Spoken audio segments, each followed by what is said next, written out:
When I was really little, I thought that God was like my dad, only bigger. And just how it felt to walk through my house where my dad had built all the furniture, that's how it felt to walk through the whole world. Everything seemed to have a little note taped to it. Thought you might like this tree.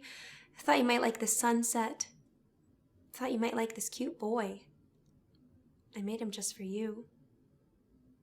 And I know this is crazy, but I even told my guidance counselor in high school that I didn't need to pick a career because God had a plan for my life.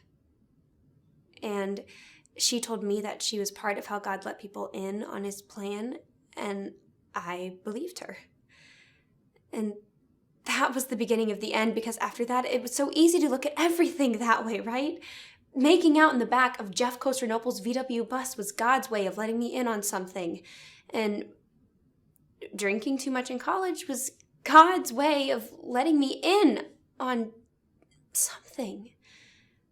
And now, Kathy, just when I would love to look out over those trees and see a little note. Hi, Beth. Thought you might like this world. I look around and there are no notes on anything. Anywhere. Definitely the men I meet. The men I meet are all faggots. Some of them know they're faggots and they're bad enough, but some of them aren't sure yet, so they go out with me for clarification. We get back to my place, maybe even make it to bed, before he suddenly bursts into tears and starts talking about his confusion. He's all mixed up. I'm like his sister. He's like my sister. All these fucking sensitive guys sniffing flowers in their designer sweaters. I could just spit. And there's only so much you can accomplish on your own. At least for me, I have a real issue with my ability to fantasize, because I can only imagine sexual encounters that I feel are plausible. There has to have at least been some small bubble of chemistry between me and the guy before I can imagine the rest.